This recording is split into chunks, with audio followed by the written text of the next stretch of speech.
Anytime I speak, I'm not just speaking words, I'm speaking fire, and fire has no friend. The devil will always fight your thinking pattern because he knows that wherever your mind goes to is where you get. Listen and be blessed.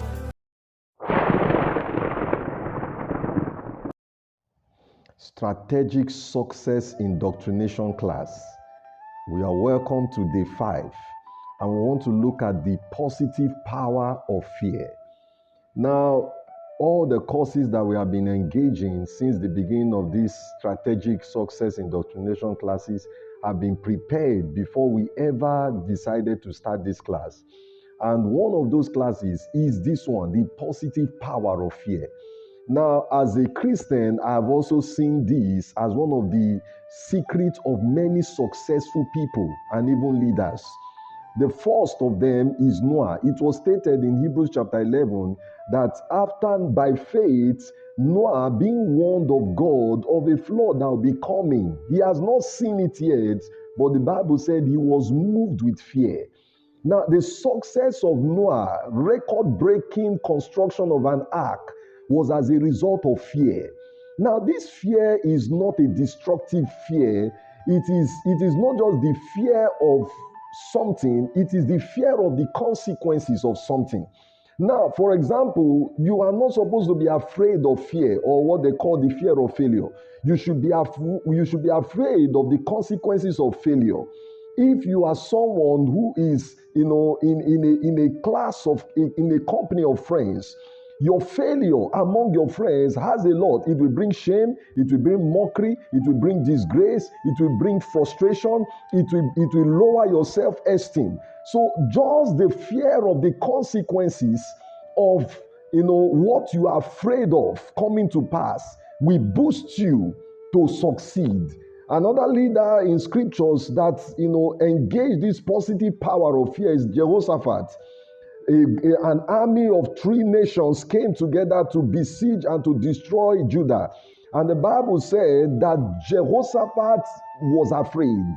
Now, this fear did not drive him to be docile, to relax, to be inactive. It drove him into action, such that a prophet was provoked to speak into that situation. And that fear brought solution. Many people don't succeed because they don't harness the positive power of fear.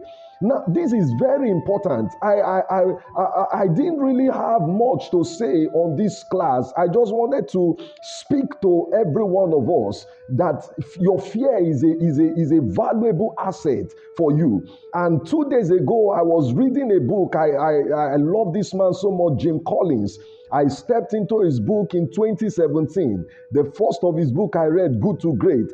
It was recommended by Kiyosaki. I read one of his books by Kiyosaki, and he referred me to Jim Collins. 2017, 2018, 2019, I have read 4 of Jim Collins' books, and each of those books, I've read none of them less than 3 times. I go over those books page to page, lines to lines, because this man, now this is one of the books, Great by Choice. Now, in page 23, I recommend it to us. In page 26 to 27 to 29, some of the greatest leaders of companies succeeded because of they harnessed fear.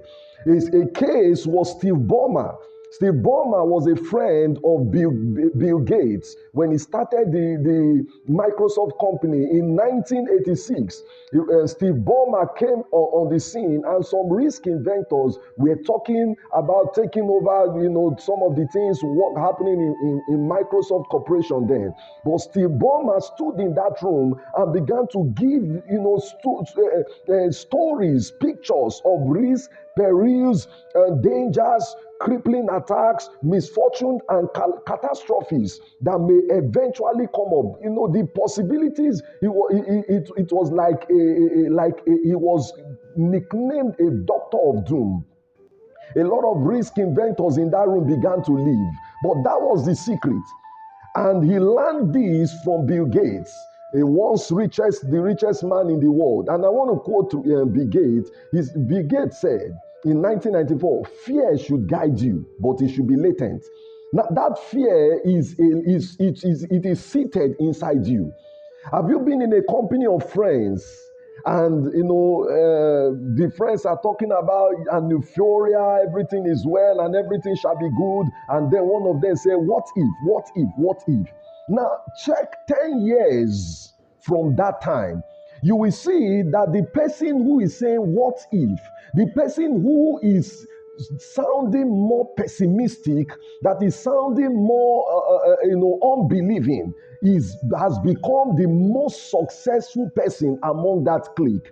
The reason is because that person has prepared himself through fear to survive the chaos that comes with life, the uncertainties that come with life. Now, Gates said, I consider failure on a regular basis.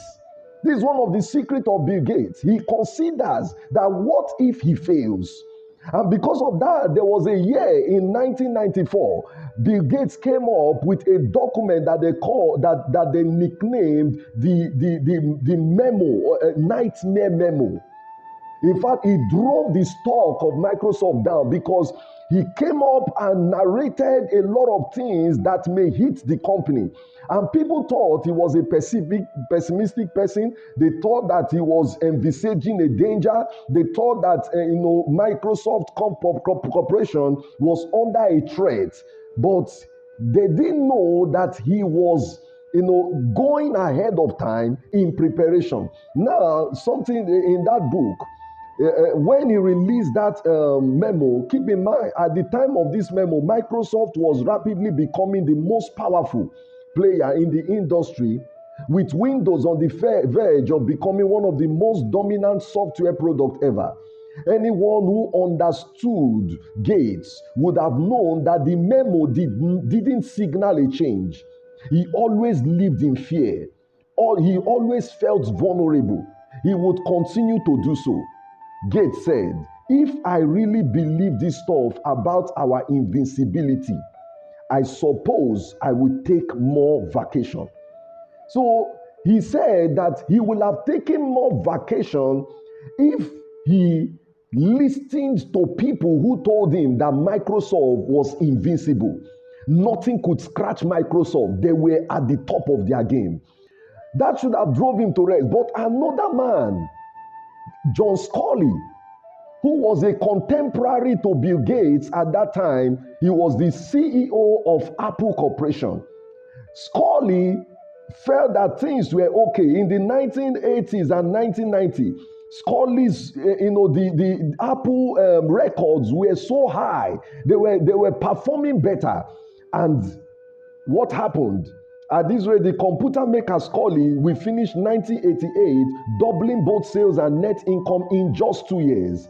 And how did Scully respond to this progress? How did he respond to the booming financial reports of Apple Corporation? Now, hear this. Did he live in fear that Apple's very success might presage possible downturn? No. What Scully did, in contrast to what Bill Gates did, he announced a 9-week sabbatical. 9 weeks. He not just that he would disappear from, but he went on practical holiday, went fishing. In fact, he announced to USA Today paper, he said, I have got my team in place here.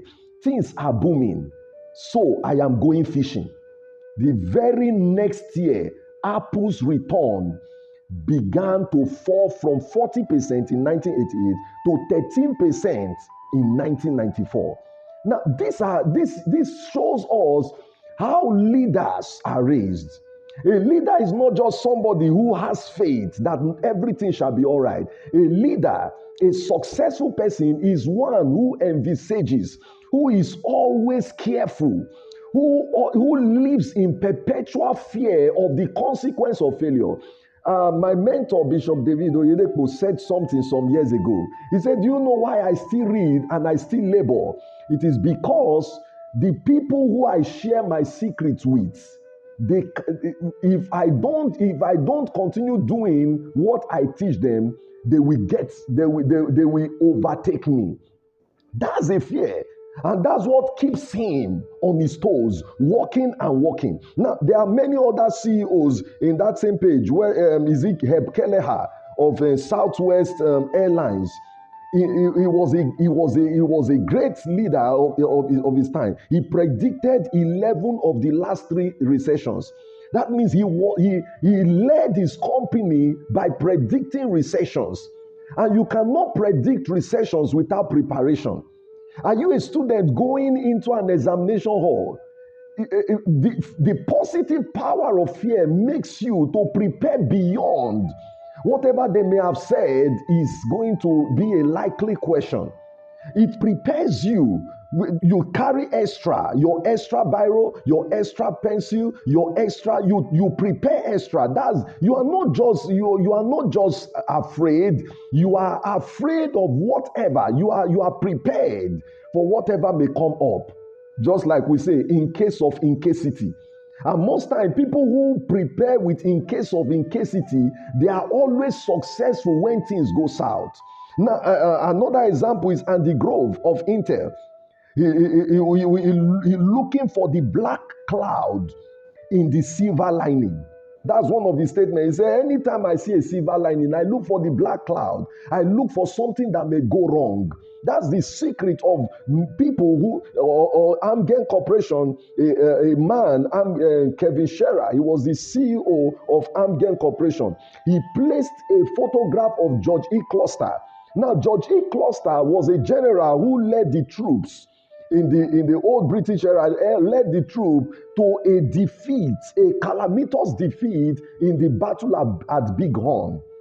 Now, he pasted that picture there to remind himself that of failure, to remind himself that overconfidence is destructive. Now, there are many of them like that. You see Bill Gates, all these men, they took advantage of fear. Now, what is the implication of this fear? Success requires you to prevail under conditions that are unforeseen situations. There is a Latin word or Latin statement, amat victoria curiam. I got this as far back as 2004. It is interpreted as victory loves preparation. That means you can't be victorious if you don't prepare. You cannot prepare or stay prepared and alert without a healthy dose of fear or anticipation. You are anticipating. And that anticipation is a form of fear. Most failure is as a result of people living in euphoria, overconfidence. You are over-optimistic. Everything is going well. It will go well as it is. It stops you from saving. They don't create allowances. They don't create reinforcement. A policeman going into a danger zone and you have no reinforcement, you have no backup. It's because you are not living with the positive power of fear in place. There's no extra supply. One of the greatest men that got to the summit of the South Pole he became successful because he anticipated every manner of things that may go wrong. This is fear that pushes people to succeed when others are failing. It makes you to prepare buffers. It makes you to prepare shock absorbers. Even as a person, you are mindful of your savings. You are mindful of your pension. There's no way in 5 years, 10 years from now, you become a success story because what others took for granted, you were afraid. Hear this now. Most people don't fail because they don't believe. They fail because they don't believe that anything will go wrong. That's the truth. Now, example, successful nations like America, France, Japan. Now, these nations are successful and they will remain successful. Why? Because they keep nuclear warheads and missiles in order to be successful in securing their citizens in war times, in times of conflict. They are successful in preserving their freedom because because they harness the power of fear, the fear that they may be invaded at any time. So most of their nuclear and defense system are on 24 hours alert. And that's why they are successful. You can't threaten America. You can't threaten Israel. You can't threaten Japan. You can't threaten nations like Russia and France. Why? Because these nations are prepared. They use fear to secure their citizens. Now, hear this now. Successful inventors and institutions, example, they keep insurance policies. These insurance policies are activities that are prompted by fear. Fear of losses, fear of disaster. So it makes them successful in recovering after the loss. Now, this is what success is all about. Success is not just prospering and having it well in times that are good. Success is also involve improving, thriving, succeeding in rough times. And one of the ways you do that is by harnessing the positive power of fear. Don't just be afraid. Be afraid of the consequences of that thing you are afraid of. Many people are afraid of failure. No, don't be afraid of failure. Be afraid of of repeating a class. Be afraid of the shame. Be afraid of your reputation that will be affected and damage your self-esteem. Don't be afraid of sickness. Rather, be afraid of being incapacitated. Be afraid of being at the mercy of hell. Be afraid of putting your family's need at a standstill because of your sickness. So it prompts you to pay attention to your health. Don't be afraid of divorce. No. Rather, be afraid of loneliness. What loneliness brings into the life of a separated couple. Be afraid of the battles of child custody and distance from your children. Be afraid of that. And it will drive you to be successful in your marriage because you anticipate, because you are conscious. You are not overconfident that everything is going to, as a child, as a young man, you should not just be afraid of old age. Be afraid of the loneliness, the inefficiencies. And so as a young man, you put yourself, young woman, you put yourself creating friendship relationships and healthy relationships that will sustain you at old age, averting loneliness and inefficiency, weakness that comes with what you are afraid of. So I believe that the positive power of fear is what will help everyone in our various endeavors to push our life forward. Learn from this man. I recommend Great by Choice, and he's a mentor, Jim Collins. Jim Collins wrote Built to Last, Good to Great, Great by Choice, and the last of all is How the Mighty Fall. How the Mighty Fall. And all these texts are very wonderful texts. So till the next class, we are going to be looking at the power of noise. Just watch out for it. That's the 6th class. So engage this positive power of fear. Don't be overconfident. Don't be too relaxed. Don't rest. Keep walking. Envisage for unforeseen circumstances, and you will see yourself blazing trail, moving ahead. See you in the next class. Till then, make sure you comment on this video, make sure you share it, and make sure you watch for the next class. And as I see many of you getting your beautiful certificates at the end of this master class. Till then, cheers to success. God bless.